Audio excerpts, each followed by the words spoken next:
West Karbi Anglong Bitung Rang Thama constituency ke parlo Karbi Rong Supialong Arkoya Chikloni Phaing Ko Troksiarni WKALU Dongkamukam Branch atum Arsik Jira Puthak pen pherangke amei kangnipol. West Karbi Anglong Labor Union sa hinpen mati Dongkamukam Branch hinpen Central Committee atum kedam kewang kisunga puthak mati District kithom Karbi Anglong West Karbi Anglong lapen di mahasawalong anta Labor Union satum kachitong pen kachingki kachingwai long japan apor ateng pen kachitong long lidetiti lasi hem konglong ihumbak kipajir pon japan Dongkamukam Branch hinpen CM tuliram long hapan pherangke amei pen chuning dipol. Yalam nang pini nang itu makanang cepanang ko kalam nang lason leje Iltum ke damtang suringain koi pen kabang West Karbi Anglong Labor Union iltum Central Committee ada kiri amei tum klembong bang bom pen ke damtang sing ningkan suringain korapho koratrok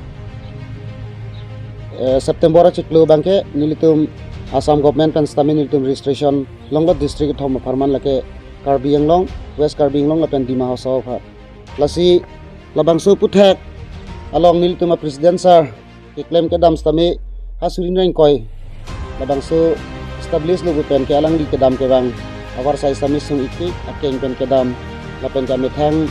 bang agari kacohang kontensi along stami alang di branch stami ke seng dam pen aru amai branch committee pen dang lok aru amai stami alang di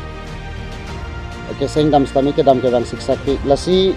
nilitum Dongkamukam Branch pen stami isi ke dam tang 22 Agos ahur bang rongkhang konstituensi long langhan patua klama long nil tum